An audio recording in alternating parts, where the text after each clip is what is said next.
If you're experiencing an ELD connection error on your Motive 2026 device, follow these simple steps to troubleshoot and resolve the issue quickly. Step 1. Check device power. Ensure that your Motive 2026 device is powered on and properly connected to the vehicle's power source. Look for any signs of power failure or loose connections. Step 2. Verify Bluetooth connection. Make sure that your device's Bluetooth is enabled and that it is properly paired with your mobile device or tablet.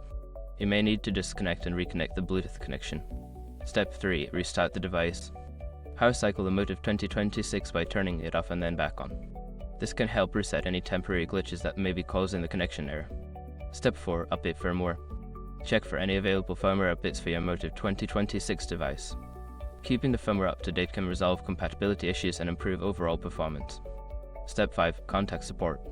If the issue persists after trying the above steps, reach out to Motive customer support for further assistance. They can provide specialized help and guidance to resolve the connection error. By following these steps, you should be able to fix the ELD connection error on your Motive 2026 device. If problems continue, don't hesitate to seek professional help.